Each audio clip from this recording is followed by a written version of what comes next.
What's going on, y'all? Welcome in. What's my name? How do I enter this?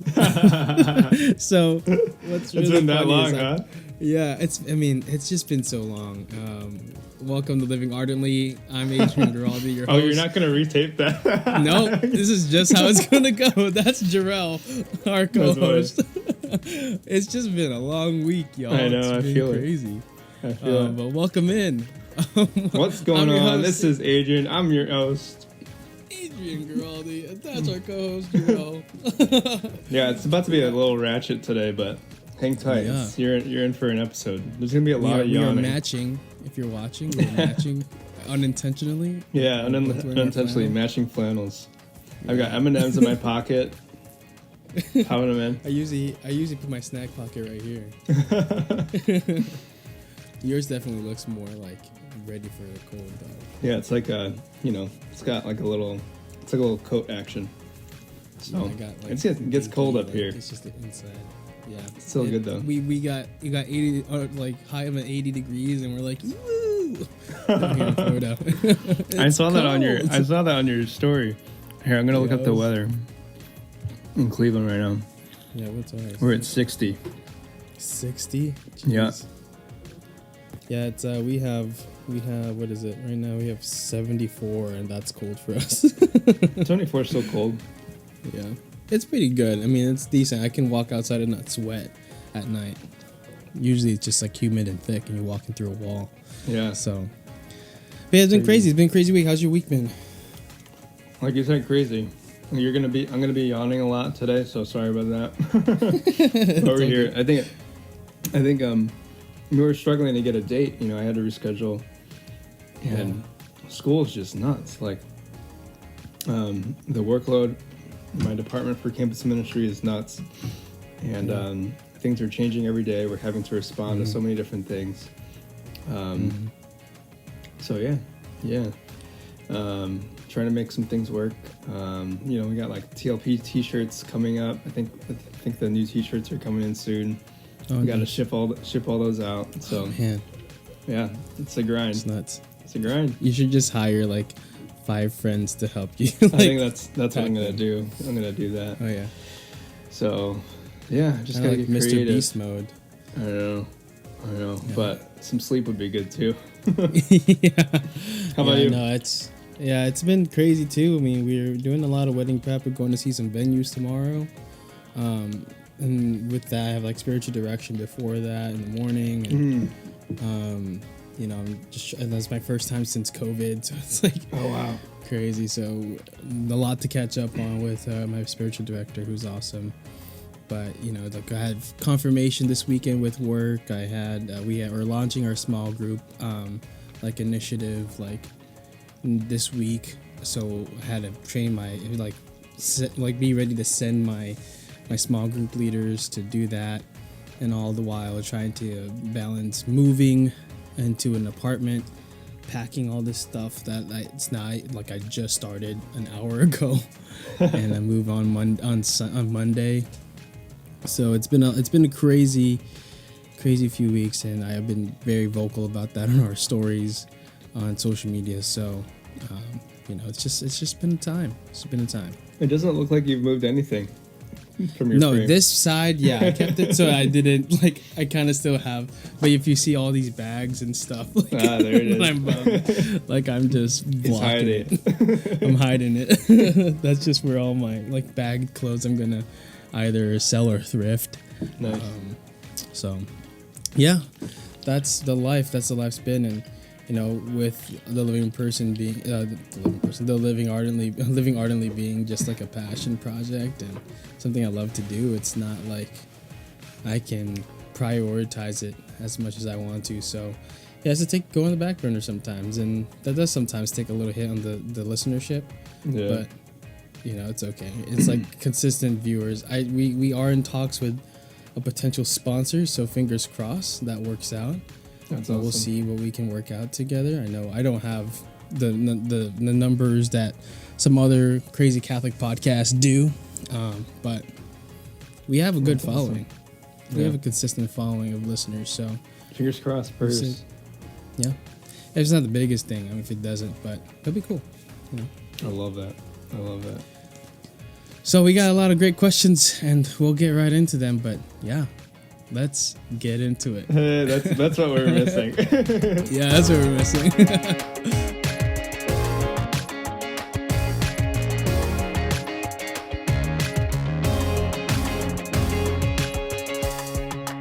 Awesome. Okay, so we have. So usually like we said, every month we have a Q&A episode with Jurell.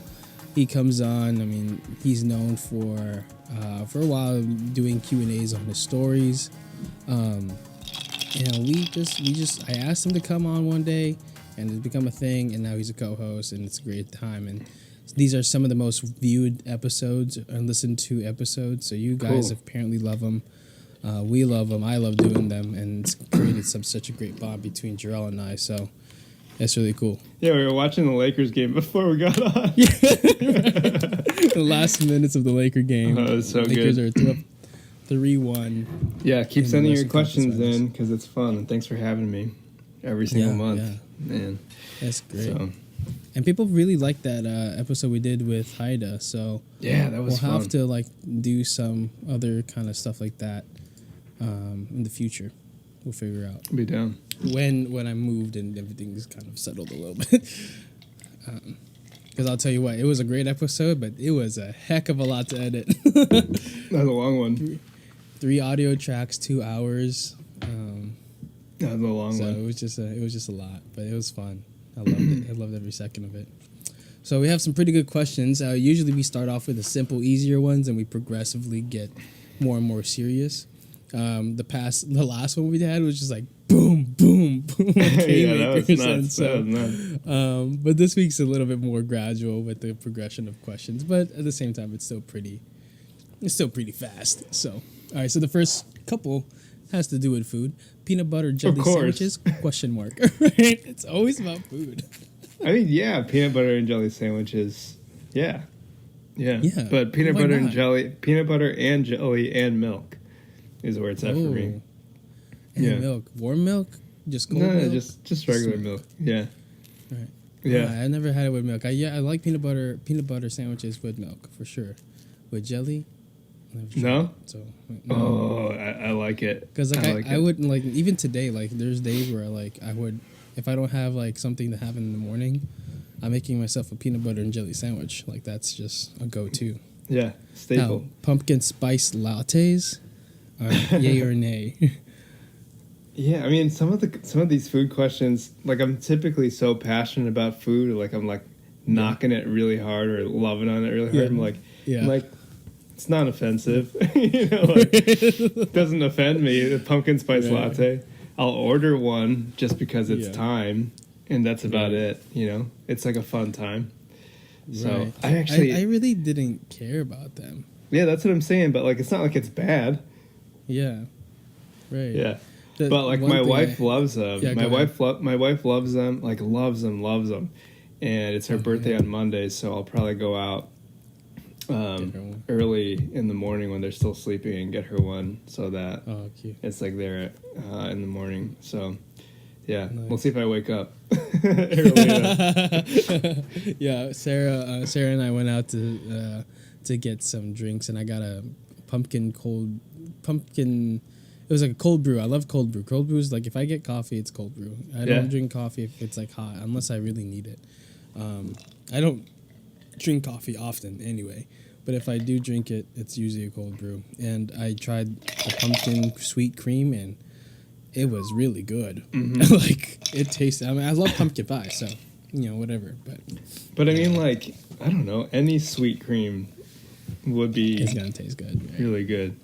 Right. Like an Irish sweet cream. Oh yeah, really, really good. But yeah, pumpkin stuff is good, I think. I had something recently that was so dang good. What was it? I don't know. It had alcohol in it. It was a dessert. Oh, you know what I like? I like maple. Maple's really good. Maple flavored stuff. But I think pumpkin flavored stuff is linked with my real favorite thing, which is fall. Flannels, cold weather, not so hot weather. In Cleveland, we've got the leaves going on. So I want to see if I can pull up a picture of my backyard turning. Yeah, really dude, your quick. backyard is beautiful, by the Yeah, way. dude, we love it. We love it. So the trees are turning. See that red tree right there? Oh, nice. Yeah. Wow. Do you have So- neighbors across those trees? Yeah. Yeah. Nice. So good stuff. I love fall. Me too. I wish I could experience it.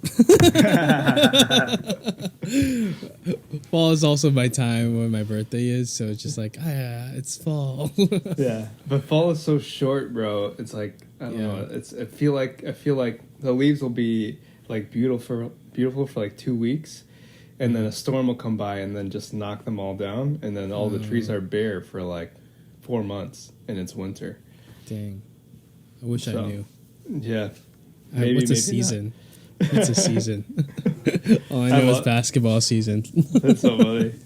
I always want like now that I know it, I've always wondered what it would be like without seasons.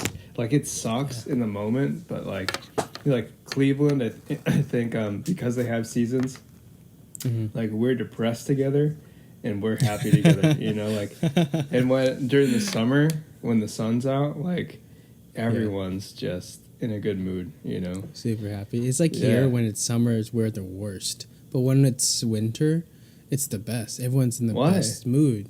Why? Yeah.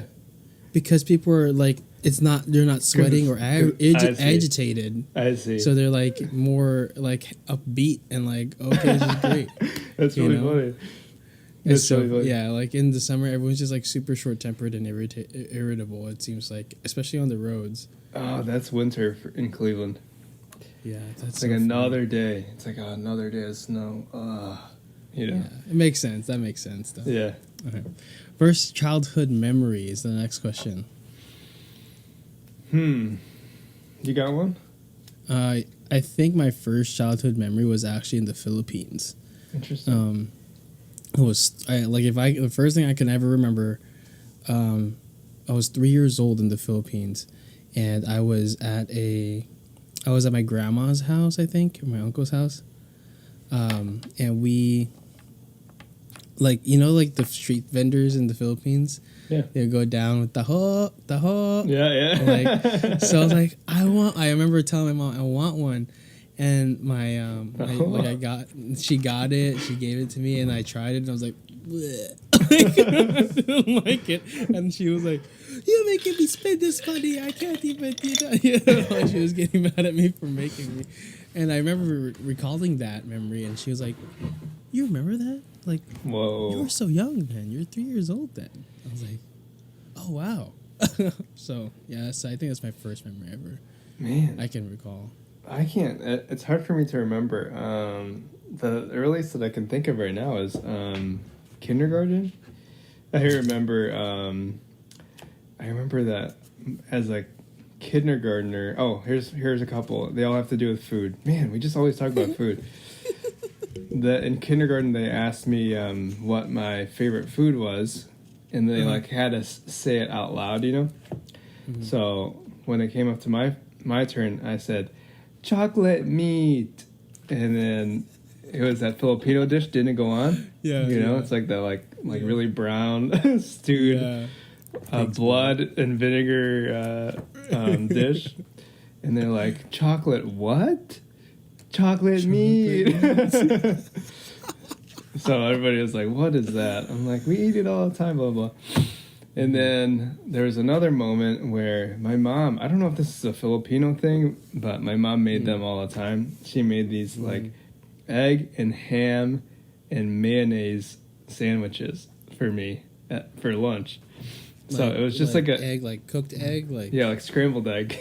Oh, scrambled egg, interesting. No, I never had that. So I think she just made it up, but like, it was the weirdest thing to like. My friends are like, what do you have for lunch? You know? Like, I got an egg. You're having brunch right now? Like, what's going on? Ham and egg and mayonnaise sandwich. So, yeah, but then I do have this like cinematic, I have this memory. It's like a very cinematic memory because it was a beautiful day with my kindergarten friends. My one friend has a PB&J sandwich. The other one has a turkey sandwich. We're all sitting on the stoop. Like, it's the golden hour. The sun's shining in our eyes. We're all taking a bite of our sandwich. I'm like, egg and ham and mayonnaise. Life is good. So, that's funny. That is funny. Food. I can't believe how much we talk about food. I love it. You guys want to just let us know if you want us to start a food podcast or a food YouTube channel. I know. That'd be great. I should start one. Yeah, that's really good. You should. That'd be great. That could be the new thing. Yeah. Go viral, like Uncle Roger. Have you watched any of Uncle Roger's videos? I've seen a few of those.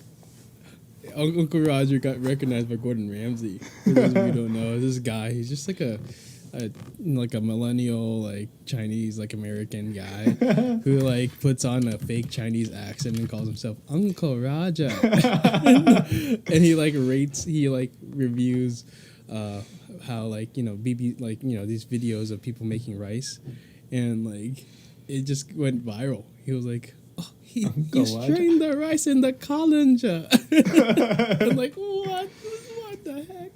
Oh my gosh. Okay, one more food story. Go for it. My dad was teaching my my American friend how to cook rice. So, you know, we got the rice cooker and all that stuff. My dad puts 5 scoops of rice in for the family. And he's like, you put the water in, and then you mix it, and then you measure it, and then you set it or whatever. And then my friend's like, yeah, but how do you know like how much water you put in? He's like, well, you do the finger thing, and then you just stir it. And he's like, and you just stir it with your hands. You get your hands in there, and you just know. He's like, you just know. There's a flow. You just know. You just know. That sounds like such a Filipino dad thing to say. You just know. I was like, wow, that's deep. That is deep. That's so funny. Wow. My dad would always be like, okay, just stand here. Okay. And watch. And watch what? Watch me cook so you know how to cook. So like, that was his method of teaching me how to cook, was just to have me stand there and watch. And watch him cook. And then obviously I'd be tired of standing, so I'd leave, and then he'd yell at me. No way. Yeah, it's funny. Yeah. So like, how old?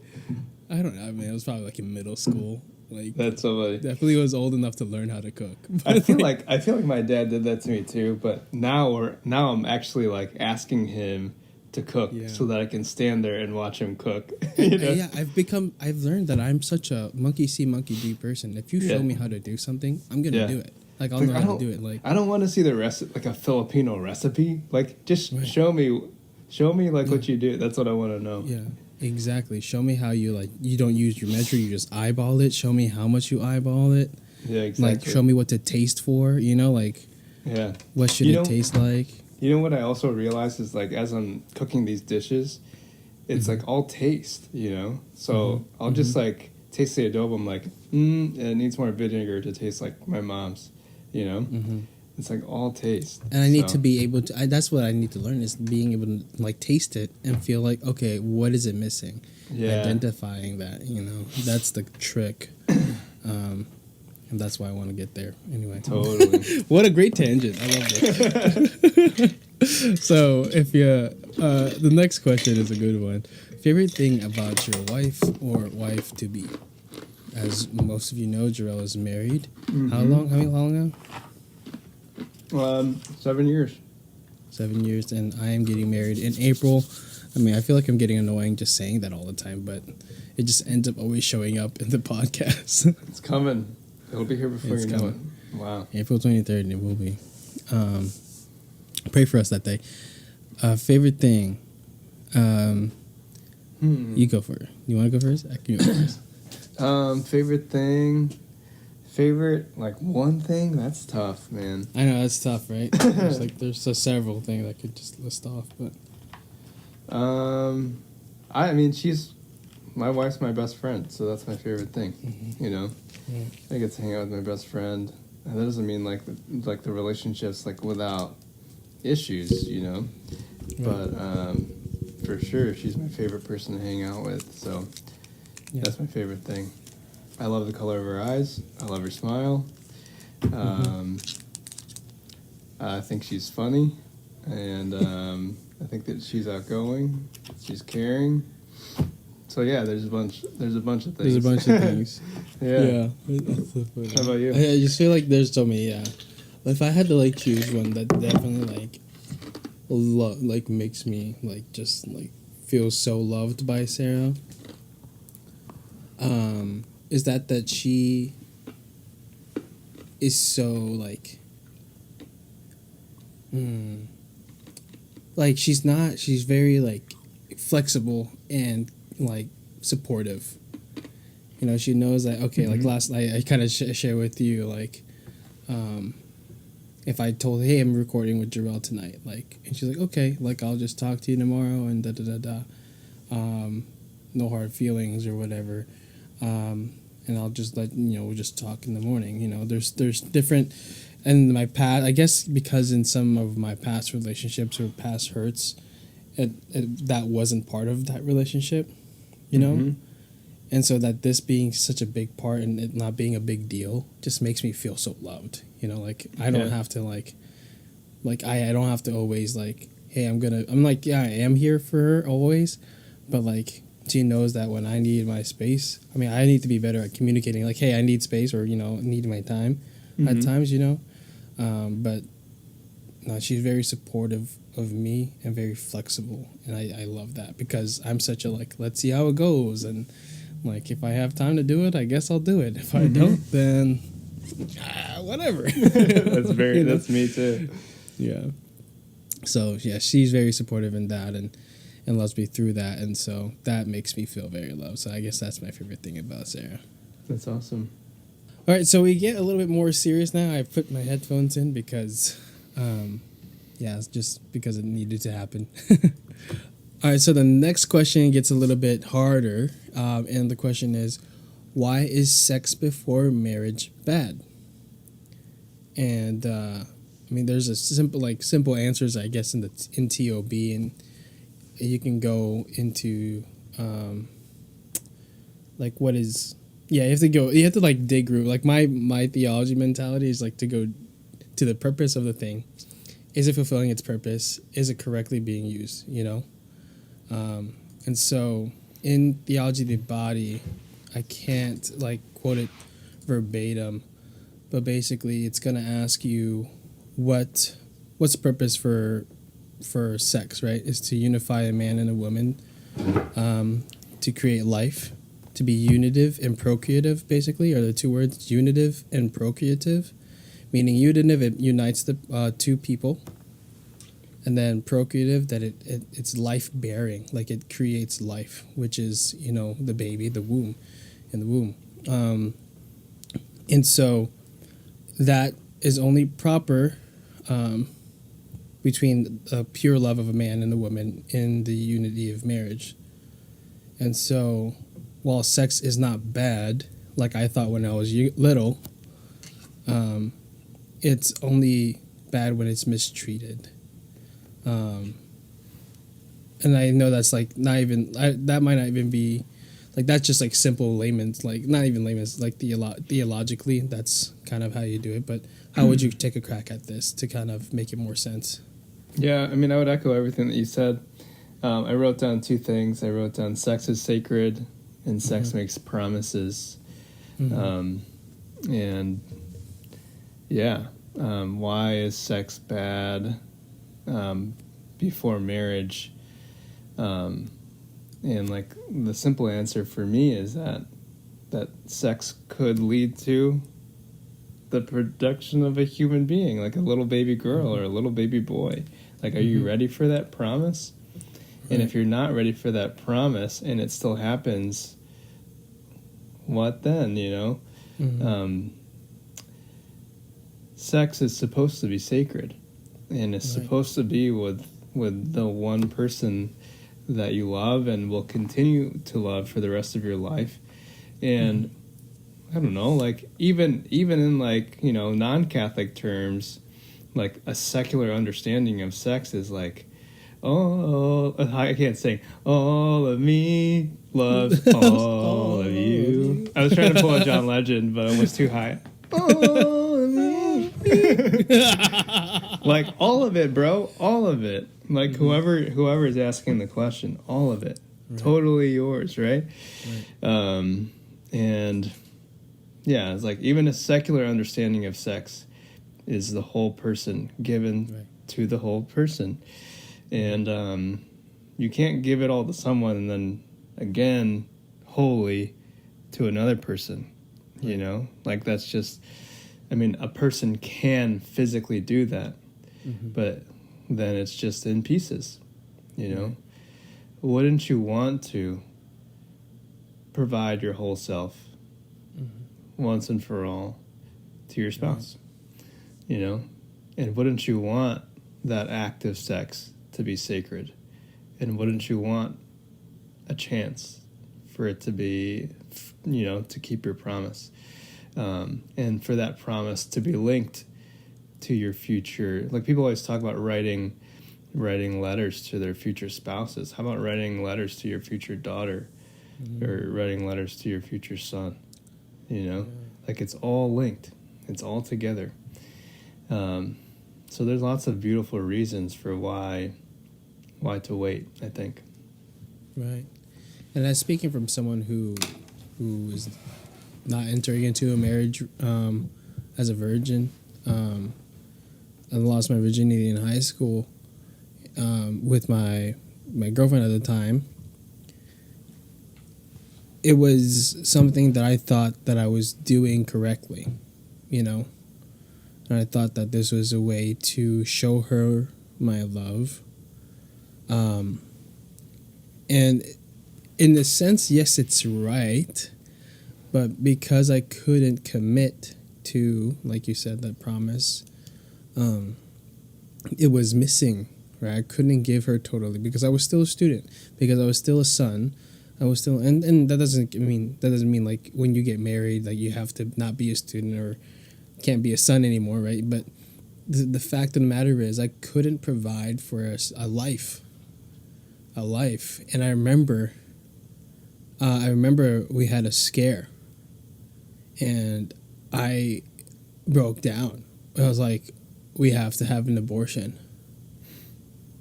And I was like, whoa, but I can't have an abortion. We can't do that. And it's not because of my theological, like I wasn't a practicing Catholic at the time. I was just Catholic because Catholic's sake.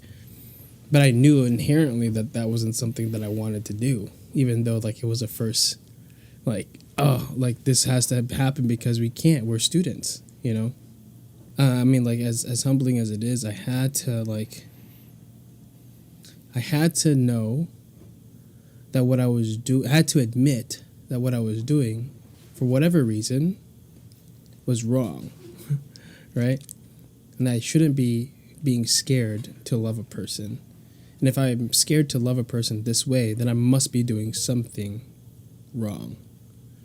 And so that following summer is when I went to my student retreat, and that's when I went to the men's talk and was called out on all of that.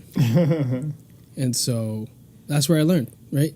And I can't say that, I mean, after that moment, like I know we had the talk afterwards and we wanted to be better. She came with me on the retreat. She converted and everything, but the fact still remained. We still struggled, you know, and it's hard. But if you are struggling through it, or if you're like working through that with a significant other you believe you're going to marry, I dare you to be the one to say, I want to love you the best way I can without doing any sexual activity, because I believe that we're more than that. And that's going to take a lot to say, but hopefully it will put you towards the right direction if this is something you struggle with. You know, because it took a lot of guts for me to even like face my ex-girlfriend after that talk, and I was like, it was like a moment where like Adam and Eve realized their nakedness, because we were both hiding. And I just kind of like, after reflecting on it a few years ago, I was like, wow, like, who told you were naked? I was like, Chris Stefanik.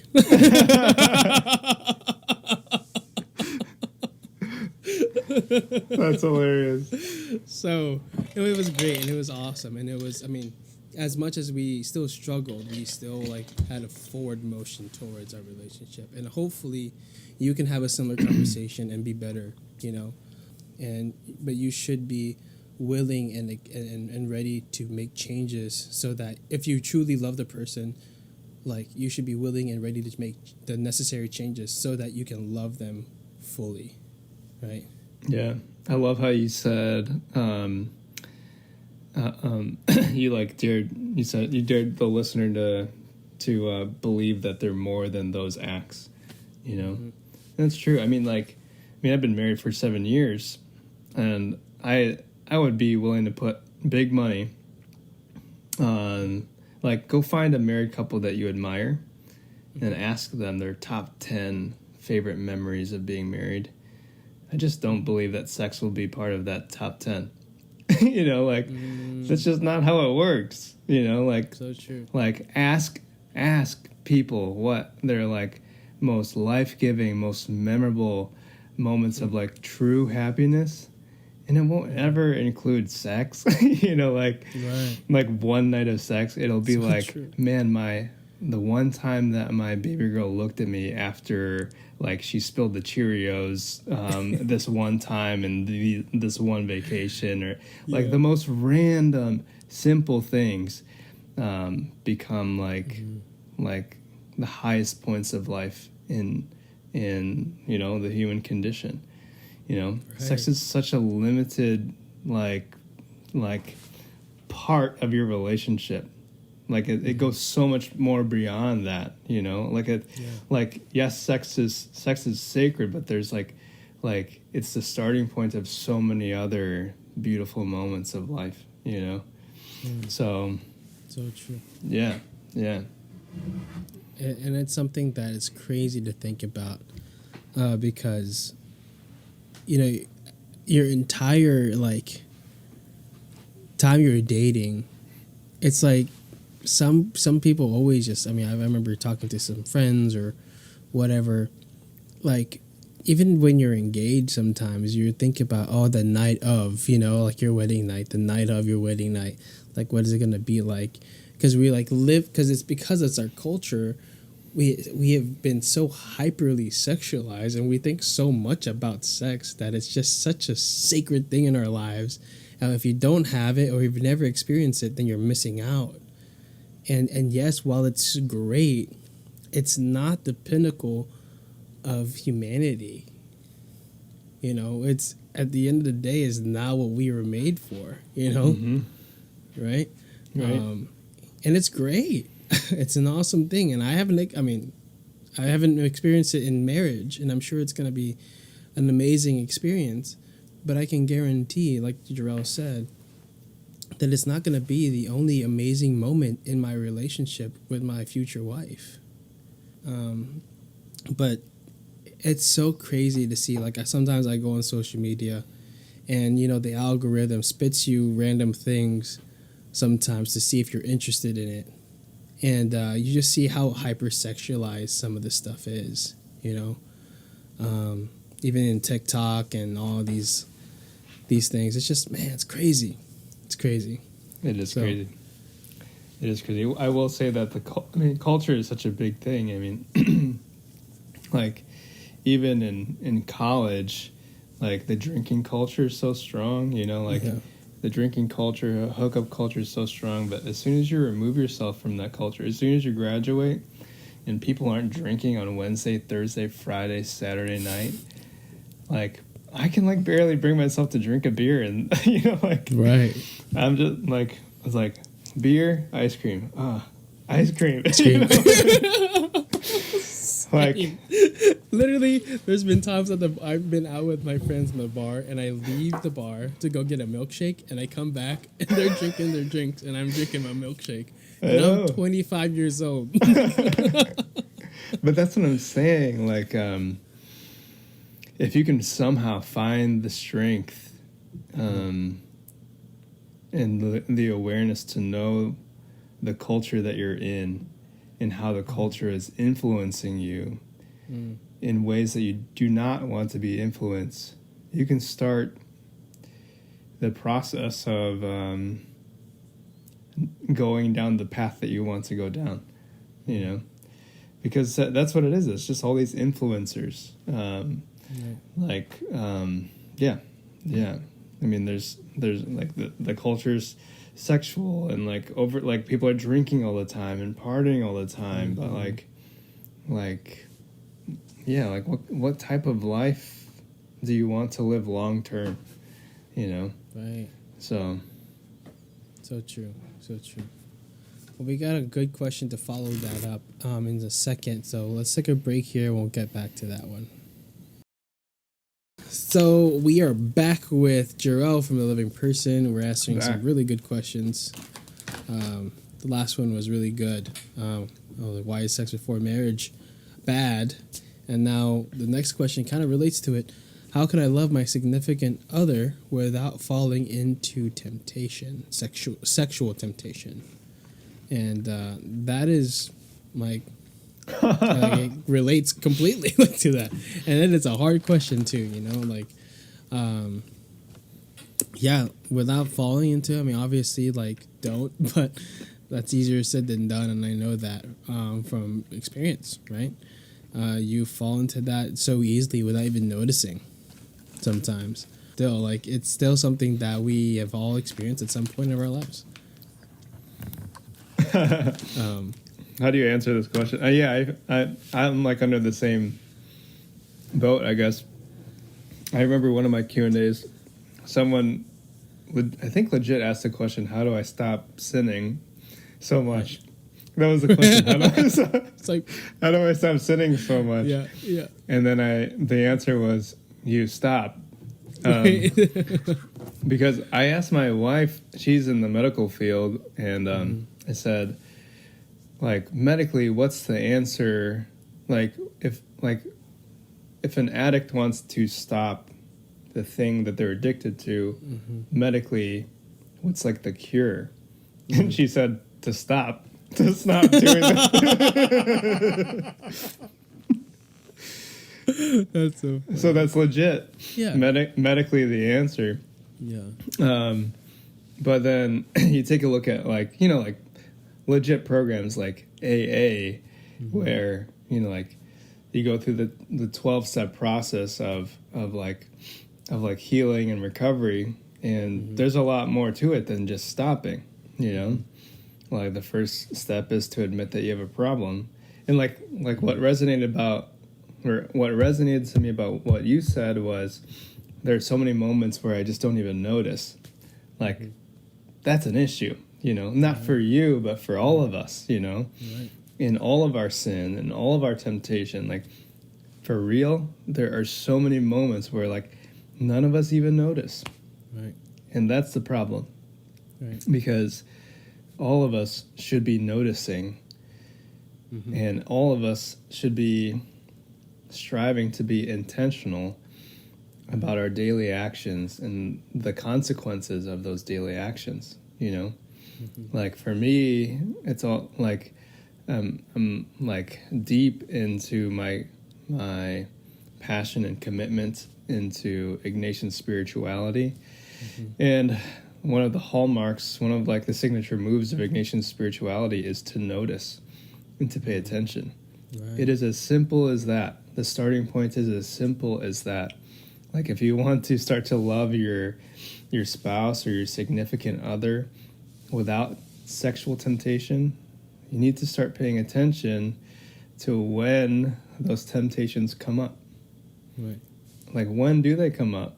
And why do they come up?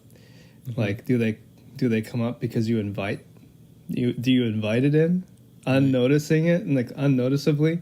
or does it just show up somehow randomly? And if it shows up somehow randomly, I know this sounds stupid and borderline like too much of a plan, but like, what is your action plan to, you know, fight the urge? Great, yeah. To fight the urge. One of my professors, I think I've used this before, but one of my professors in college said there's only one way to get rid of a temptation, and that's to give in. Like, you give in and it's over, you know? Right. But like, you can't just give in all the time. Like, that's like, the temptation will be gone, but you'll have committed the thing that you didn't want to do. Right. So there is this tension that like will always exist and will always try to creep in to your life, no matter how old you are, no matter how hard you fight, no matter how many action plans you create, no matter how much you pay attention. The temptation will always try to have that 1 up, 3 up, 10 up on you. It'll never go away, and our only chance is to hack it, to fight it, to figure out how to overcome it day by day, because it's always changing and always evolving. So I don't know, what did you think? I think that, you know, I recall a video from Father Mike Schmitz, actually, and I'll if I find it, I'll link it in the bio here. But one of the things he had mentioned, like, you know, he said that, okay, so he kind of referred what you were saying, you know, what's leading me to this? What happens when I fall into this? Is it, he gave it the examples, like when you get in the car and you take that left turn to pull over, like, is that really the thing that you need to do? Or like, is that what happens next? You know, like, you have to know, like, what happens next.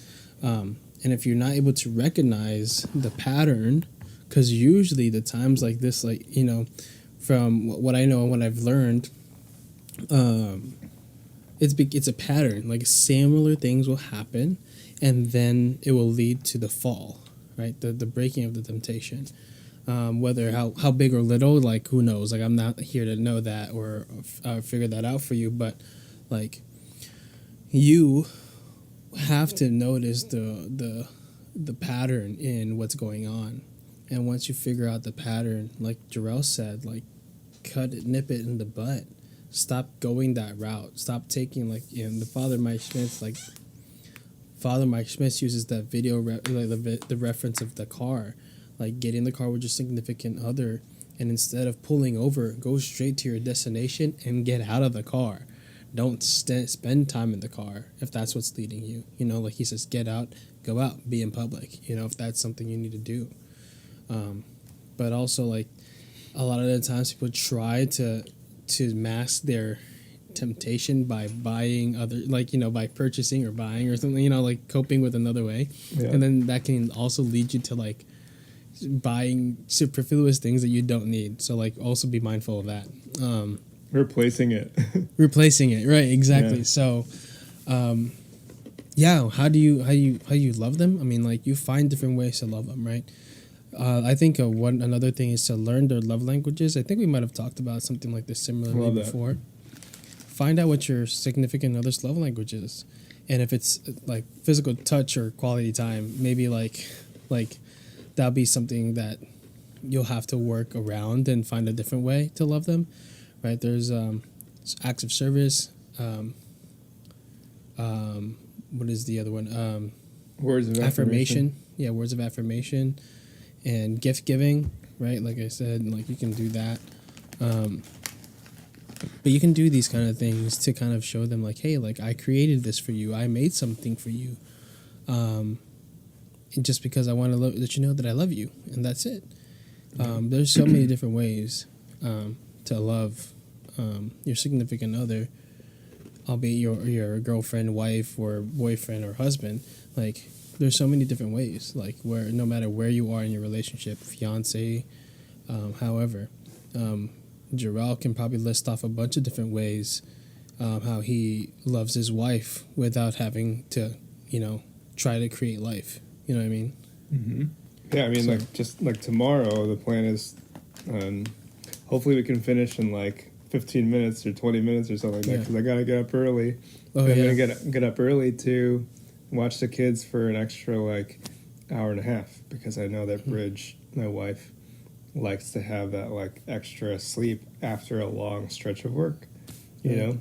And then after that, like during that hour and a half, I'll put the kids in the car, go to Starbucks to get that pumpkin spice latte, because she likes gifts, you know, like, but those are all the things that like you pay attention to in the context of the relationship, you know, like there are ways that I can pay attention to Adrian in our relationship and like show appreciation and care.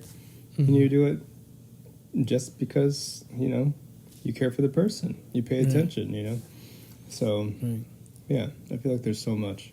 There's so many ways, and hopefully that, you know, if there's an addiction there, like Jurell said, try to get there of admitting it and then like facing it on. And like I said to the other question, like be bold enough to say like, hey, like I want to love you better, and so like I'm gonna stop this because I feel like we're more than this.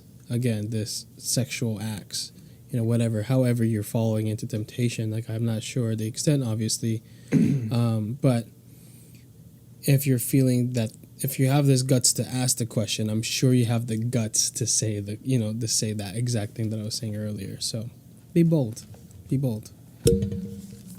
Amen. The next question is actually also a relationship type question, and I will play it right here. I recently started talking with this guy that's really sweet and I really like him, but he's not Catholic. So I was wondering if that's okay, and if it is, what if he doesn't want to raise his kids Catholic? Or what if he's just like not a prayerful person? How do I go about that? So yeah, that is a question that I feel like I've gotten through some of my teens who are like dating right now, and like, oh, he's not Catholic, but like he respects my thing, you know, like is that okay? And I was like, and the questions is, right, why are you dating, right? You have to go back to that. I'm not assuming that this person's a teenager or anything like that. I'm assuming if you're thinking about husband and kids and things like that, you're a bit older. So I think the reason you have to still go back to it though and say like, why are you in a relationship? Why do you want to get married? And what kind of future would you like for your kids? Is your faith as important to you as it seems, and can this person love you regardless, right? I don't think personally it's the biggest deal, but I always tell my teens, don't flirt to convert. Like, you know, like don't go into a relationship hoping to change their heart. If you know they're not Catholic and you're willing to live a life raising your kids Catholic only, under a single Catholic family household, you have to understand the effectiveness of that, one, and live with that, right? Because it's not going to be as effective if both of you were practicing and strong Catholics, meaning like your kids may not stay Catholic when they get older, you know. Especially the father. If your father is not a practicing Catholic, the chances are the kids won't either. The stats on that is crazy, and I wish I could share that with you. But I know that, like, if both parents are raising the kids Catholic, it's almost the same as if a dad was a single parent raising the kids Catholic. The effectiveness is so high. Now, if a single mom was raising her kids just Catholic, on her own Catholic, they won't stay in the church as much. It's like a much lower percentage, like a starch disparity. If that's the right word, but so yeah, you have to know, and so if it's okay, right? But you know, we technically have to be Catholic, or okay to be Catholic, to be married within the Catholic Church, and so that might be hard if he's not willing to, and if he is willing to, he has to be doing it for the right reason, not just because of you. So it's hard, you know, like it's going to be a difficult life, but I believe that if you are convicted in your belief in Christ and you share that with your significant other, just like if you listen to a beautiful song and you want to share it with somebody and you talk about how great the song is, that eventually becomes their favorite song too, right? So if you just are convicted by your love of Jesus Christ and share it with that significant other, I'm sure they would they will come. If they love you, they'll love what you love, and they'll learn to love that too, and maybe even convert as a result. Is it allowed? Yes. Do I recommend it? Not often. What do you say? Yeah, I echo everything you said. Pretty much like usual. I think that the tool that I would recommend, especially if this is like an older person, like if it's a teen, all sorts of different questions, like like you said, like, why are you dating this guy? Like, do you really like this guy? Like, blah blah blah. Lots of like youth ministry questions, but like, if it's like I don't know, if you're in your mid-20s thinking about marriage, if you're in your 30s, 40s, like those are some big questions, Right. Like, and it gets tough. I feel like it gets harder to find someone as you get older, right? And then there are all sorts of pressures. Some of them are more legit than others to find someone. So it's tough, and I think discernment needs to be a part of your decision making. Like, God, you have to intentionally invite God into that, intentionally invite a spiritual director into that, intentionally invite your faith role models and family and friends into that, and to pay attention to whether or not this person would support your journey into holiness. Your journey into your personal journey into the depths of God's love for you, Actually, Erica Campbell's doing a series on this like very topic right now. Oh yeah. So I tuned into one of the IG lives just for a little bit, and they were talking about some really good stuff. I think Erica said,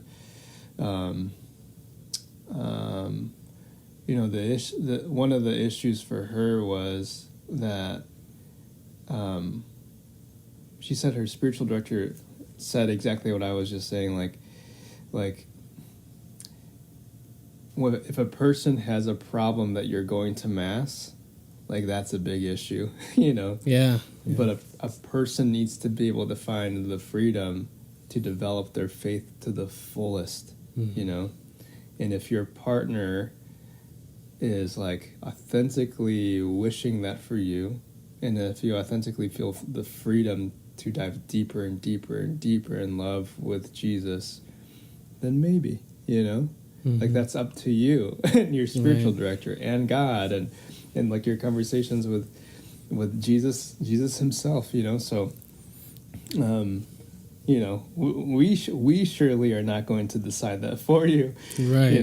There's so many things that Adrian said that you might want to consider moving forward into that relationship. Right.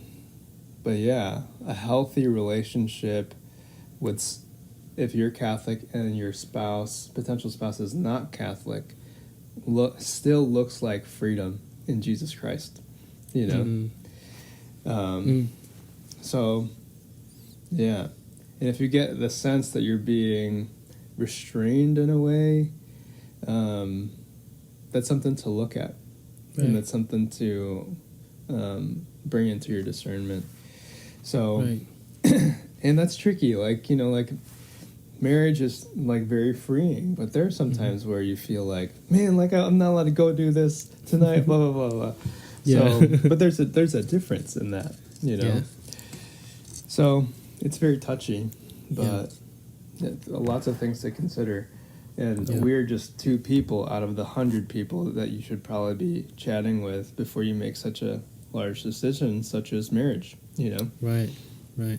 And even if you're a teenager, like I'm not, like even with my teens, like I don't hide, like I don't soften the questions like this. Like this is like something for you teens, if you're listening and you're like a teenager, like this is something you should consider too while dating now. Because if you're dating now, like you should have these questions in mind, because this is why you're dating, right? To date is to find your significant other, not just to find it, but like to lead this person to heaven, and they do the same for you, and if this person can't do that, then it's not the person.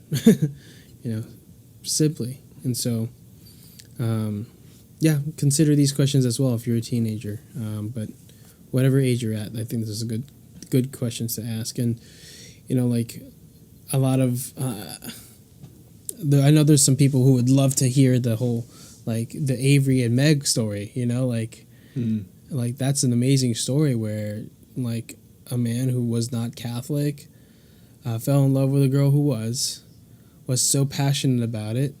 They would have fights about it. And then he became, like, they got married. They fell in love, got married, and he still wasn't Catholic until later after their marriage. Which I believe, if I remember correctly, he already had the intent to doing so. But just logistics was hard because of military life. But, you know, like, that's not always going to happen. And amen to that, yeah. And you can't live life. on somebody else's dream, you know? Yeah, that's real. So. That's real. One thing that Erica was talking about was that she said she's getting a lot of DMs from women who are saying, like, I think I'm going to marry this guy. I'm a little bit hesitant or something like that. But there's this notion that you can just pray every day for your partner or your spouse. But that's a heck of a lot of pressure. Yeah. And a huge weight on your shoulders every day. And what if they don't convert? So I think what she said was that's kind of what we said at the beginning of, like, the purpose. You have to be free. You have to, like, be okay with knowing that it might not happen, you know? Yeah. Like, you have to be okay with trusting that, yes, you can pray for your spouse every day, but you have to trust God, too. And you have to be trusting in God, too, that might not be the way that God will be working this time around, you know? Right. Also continuing your personal relationship and connection with your faith, with your church, and with your God too, you know? Yes. So there's so many elements to this, and literally this is like kind of providential because I just was listening in today, and I was like, wow, that's really good. Wow, that's really good. So definitely, it's so good because, like, if you think about it, like, if you're praying so much for somebody else's relationship with the Lord, what happens to yours? Exactly. You know? That's exactly what you said. Thank you, bro. Yeah. Wow. That's so good. Wow, I need to go check that out.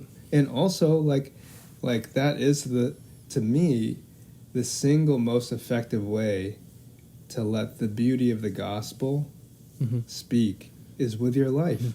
Like, if you want people to be captured by the love of Jesus, then fall in love with Jesus, and your life will shine, and people will see it. They'll see your joy. They'll see your steadiness and your peace in the midst of suffering, and they will say, like, what? Like, I need that. Like, what drug is this person on?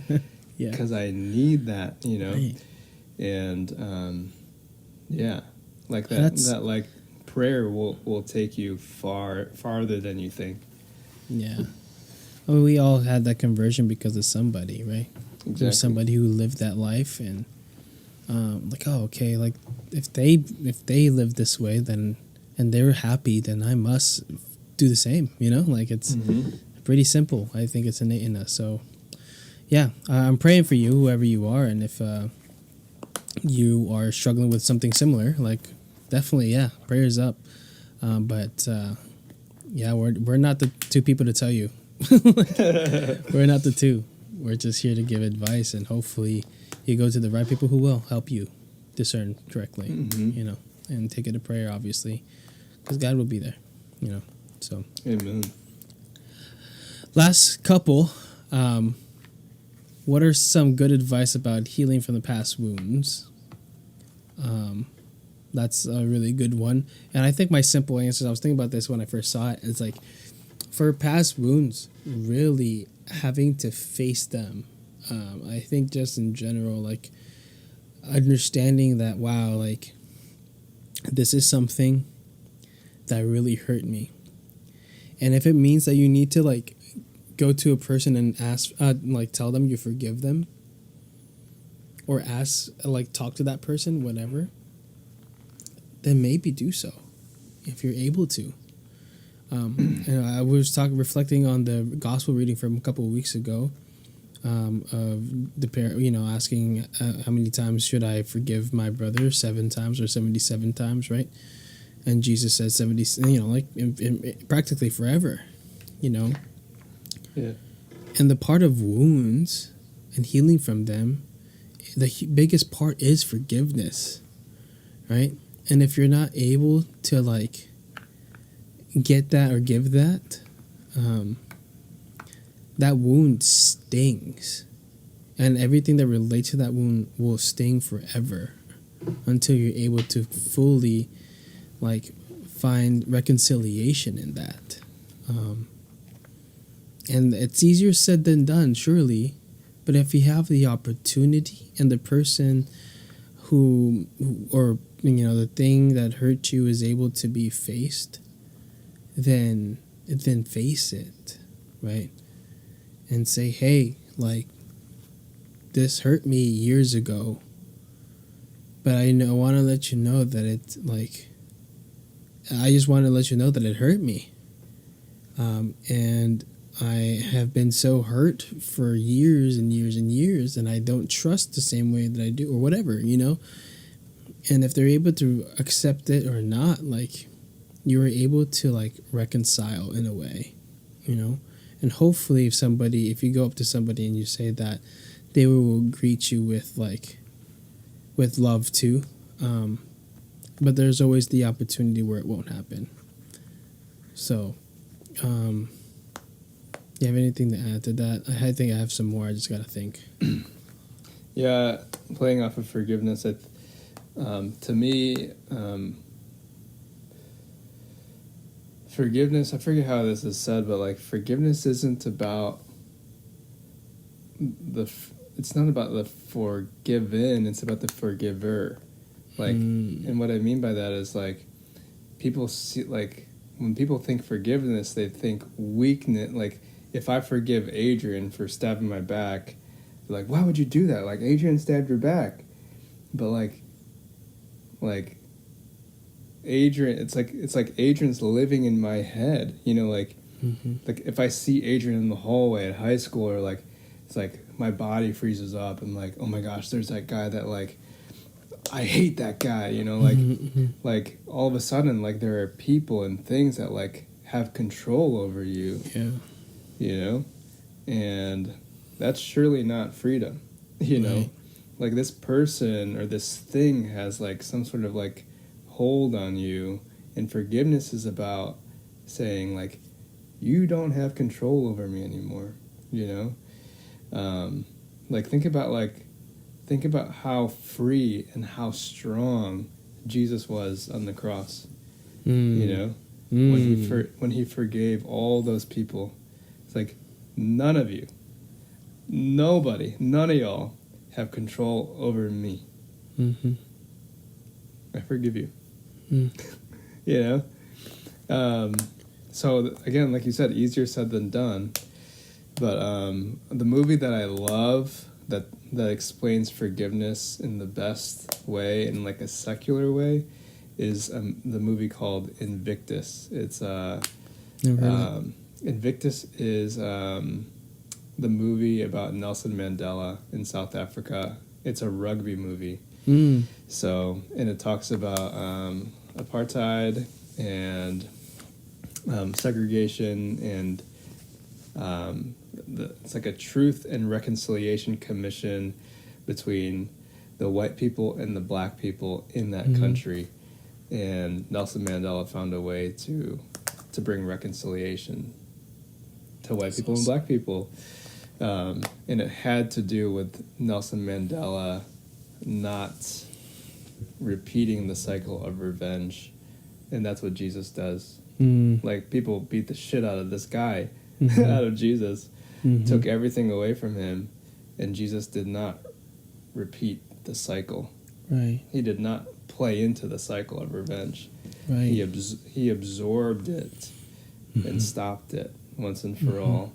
Stopped all the power play and all that stuff like that. And that's like a very secular way to look at it, you know? But it's still valuable for me to understand, like, how forgiveness can work in a practical way.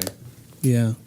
I think if you even look in modern day ways of seeing it, like in was it Botam's brother?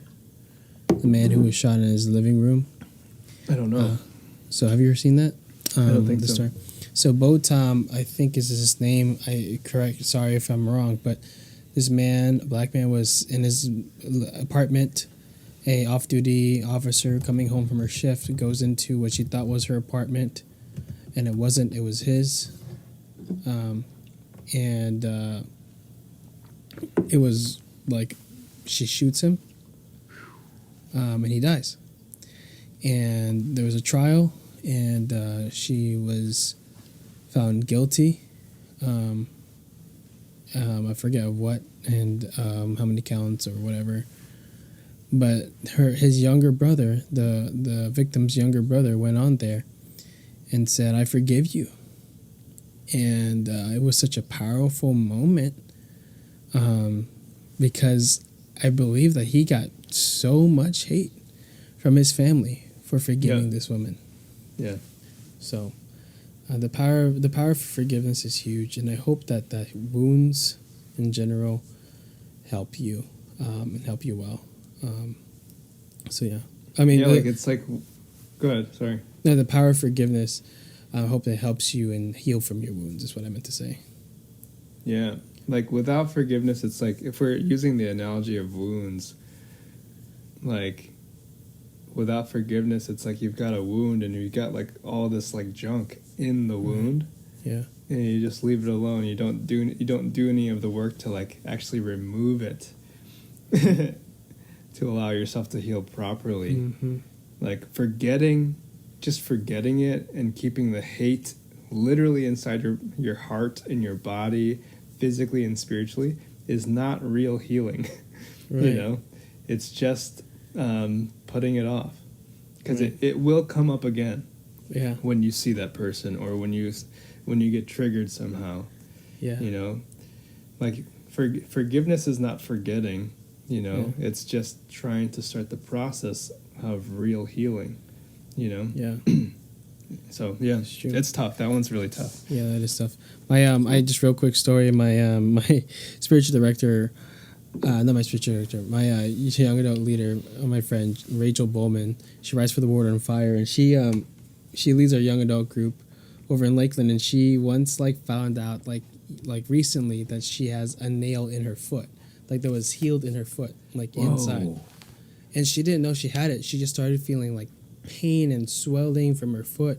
And then she went and finally got an x-ray, like, after a few days of, like, swelling inflammation in her foot. Found out there was a nail inside of her foot. And she's like, what the heck? And they're like, yeah, there's no entry point. There's no, like, it's completely healed. This must have happened years ago. This must have happened years ago. And it came, and, like, it just started to, like, cause her pain. She must have, like, stepped something and, like, aggravated it. So, like, they had to, like, remove it. But it's like a wound, you know? Like, it's a wound that, like, she didn't even know she had. And it's been in her for years and then suddenly came back up. Yeah. Like, that's how wounds work. Very abnormal thing to happen, but it's huge. There you go. I'm pretty sure she has an article on it. And if she does, I'll share it. That's great. That's a great analogy. Yeah. All right, last question, really quick. This was sent in from Aurora from New Zealand. Most of you leave your own anonymous, and I don't share. But if you share your name, I'll share your name. You know, do you find it difficult to spread the full truth of the love of the Catholic faith to your families?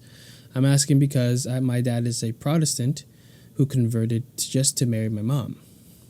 Again, for me, you want to take a crack at it real quick? Yeah, my answer is hell yeah. I find it difficult. Right.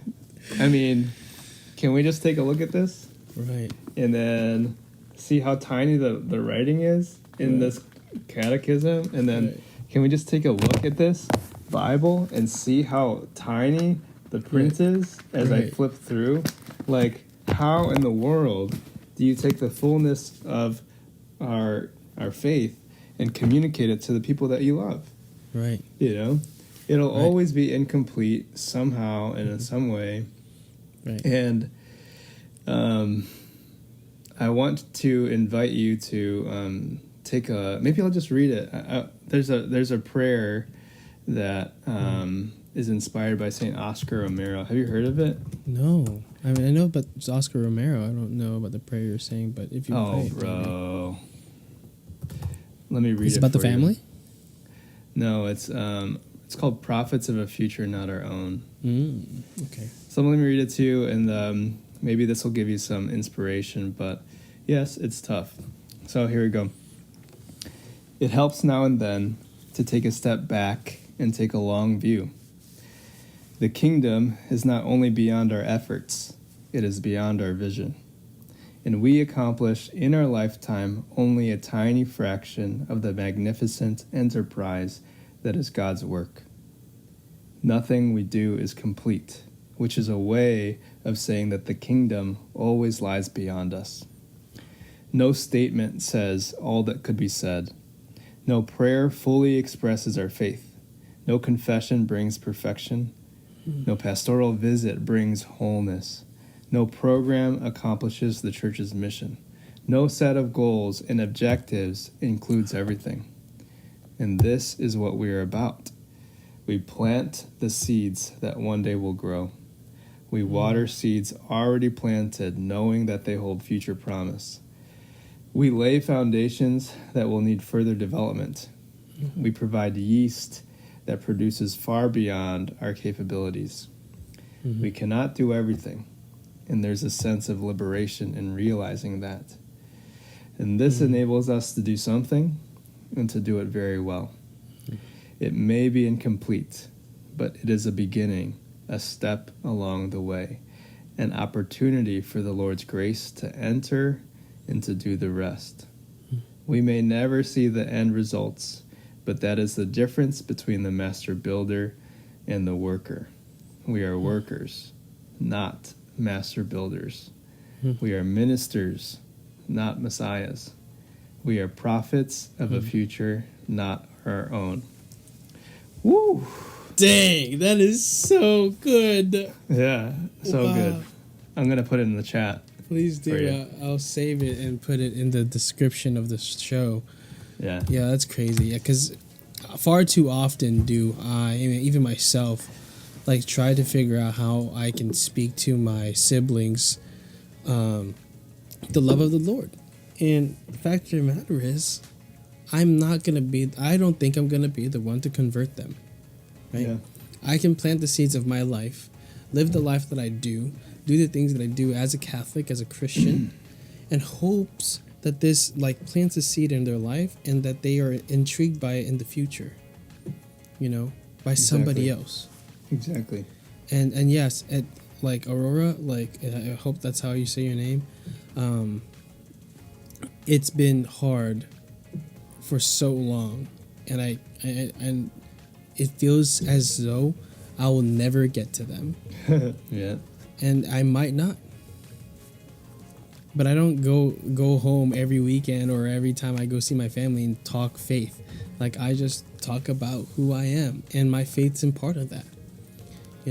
And my church, even my job, like, it's huge, Like, the podcast is huge. My parents have caught on, and they start listening to some of this stuff.